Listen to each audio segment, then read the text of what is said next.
เอาค่ะหมายสองผู้ปกครองเลยค่ะเนาะเมื่อได้ใครยิ่งดีว่าสอนเค้นหัวใต้เนี่ยค่ะนะอ่อนดักซุกเนี่ยค่ะเนาะเค้นหัวจะไม่เป็นเส้นบันไดค่ะนะอ่อนดักซุกมันดีบันไดค่ะเนาะถ้าก็เลยดีภาพเป็นเกิงนี่ค่ะนะก็มันจะไรเฮ็ดเพ่งกันนี่ค่ะเนาะจะเรียกเพ่งกันค่ะที่เฮ็ดในค่ะนะ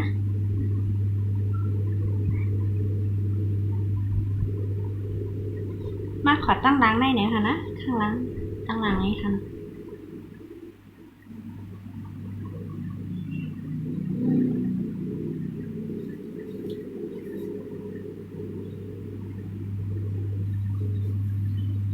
สองเป็นกันห้าในที่ไรค่อยก่อนค่ะนะมาเค้นหัวสองเป็นกันในค่ะเนาะก่อนที่เค้นหัวเขาลองเก็บขนหัวให้แคมอีรอนค่ะนะแต่ในค้าหอมด้านนี้เก็บลีนี่ค่ะเนาะแล้วก็ลองมาปาด้วยจังไหนก่อนค่ะนะว่าไผ่เราปดไผ่ไรเย้าในค่ะนะเขาจะไรเค้นแบบเขาจะไรเค้นให้มันออกมาทางดีนี่ค่ะเนาะเพราะนะเขาจะเริ่มเฮ็ดผังนี้ก่อนค่ะนะอ่อนทั้งสุดเขาดิกีจังไหนก่อนค่ะนะก็ตีเอาเป็นกีบข้างนอกตีครอบเป็นกีบเอาค่ะนะ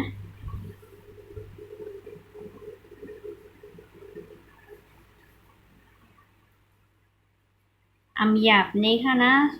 ตอนตาเขาแต่เล็กให้ทางก้อยนี่ค่ะเนาะบางปองบางแล้วเขาก็ก้อยนี่มันแบบว่าจังหือในก็ก้อยปีใหม่ใต้ในเนี่ยเขาใครเค้นหัวใต้นี่เนาะวุ่นอยู่ตั้งหึงเมื่อก่อนใครยิ่งก็เป็นค่ะนะแบบว่าเข้าหมอเฮ็ดนี่เนาะก็เลยสอนเฮ็ดทางก้อยค่ะสอนเฮ็ดสอนปกเค้นหัวทางก้อยนี่ค่ะเนาะระยะขามือเดี๋ยวมันเป็นกีบแล้วค่ะนะ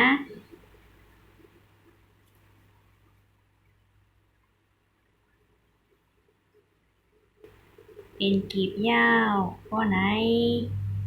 ก็ขึ้นเอาเวียนมาตรงนี้เวียนมาจังไหนคะเนาะขึ้นมาที่หูค่ะ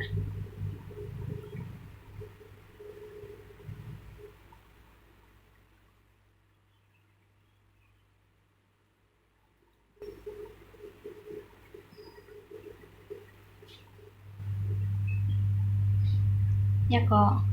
ป้อเหมือนยาขึ้นคอกมาจังไหนคะนะขึ้นคอกขึ้นค่ะ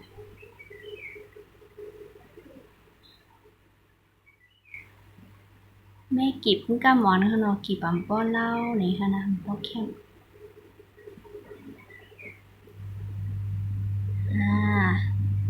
ยันนั้นเฮามีก้นยิบปันเนาะเพราะนั้นค่ะที่เฮาสิเอาอันบังเงียบนี่ค่ะนะติเงียบไว้ก่อนค่ะเนาะเงียบไว้ทักไผ่นึง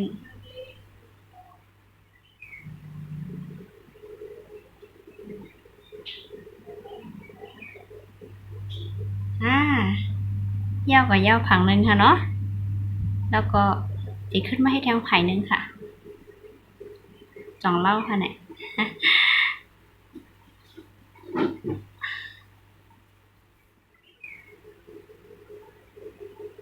ขึ้นมาครอบแทงไผ่นึงนี่ค่ะเนาะ1 2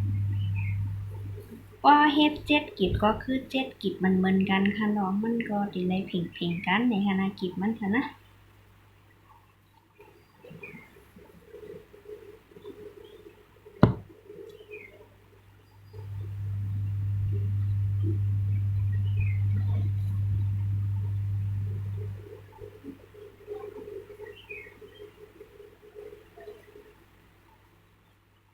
ก้ามอนค่ะ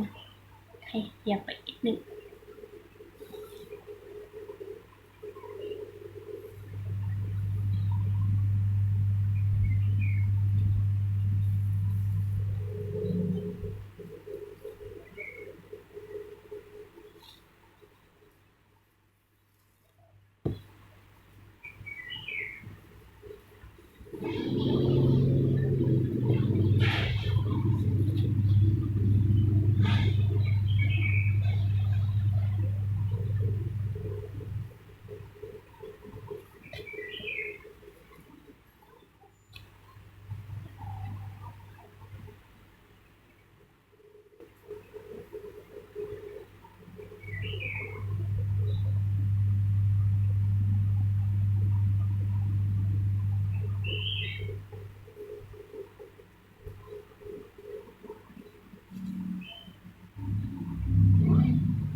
เรียบร้อยแล้วค่ะยาวๆนี่ค่ะเนาะขึ้นม้วนจังไหนค่ะขึ้นมาขอบขึ้นดีในขึ้นกว่านอ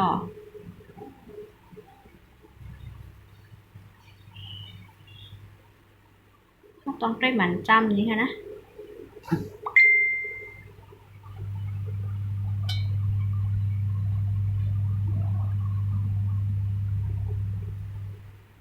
แล้วก็ดีขึ้นมาเสียบขึ้นผังได้นี่ค่ะเนาะมาเสียบขึ้นผังนี่ค่ะ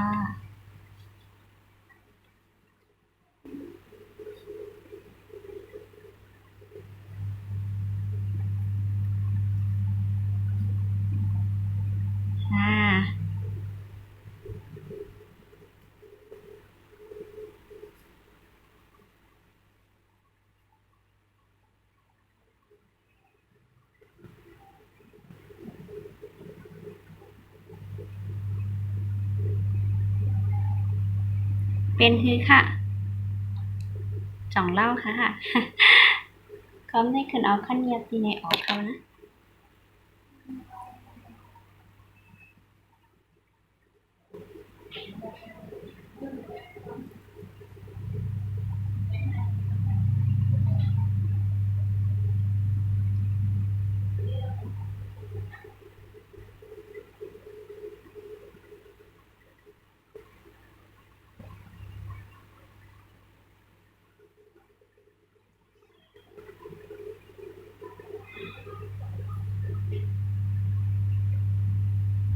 เย้าโตหลีง้ำนี่ค่ะเนาะสำหรับตอนตาผู้หญิงใต้นี่ค่ะนะดีกว่าไว้กว่าล่ำนี่ค่ะเนาะห้อมจำเป็นต้องกว่าปึงเปิ้นเฮาก็รู้หมอกพริกไว้นี่ค่ะนะกันเค้นหัวใต้เฮาพิงทุ่งเฮานี่ค่ะเนาะค่ะสังว่าเก็บคลิปของข้าเฮานี่ก็ย้อนให้กดไลค์กดแชร์เด็กเด็กปันดีติดตามบันสีกัมนี่ค่ะนะมาค่ะไปส่งค่ะ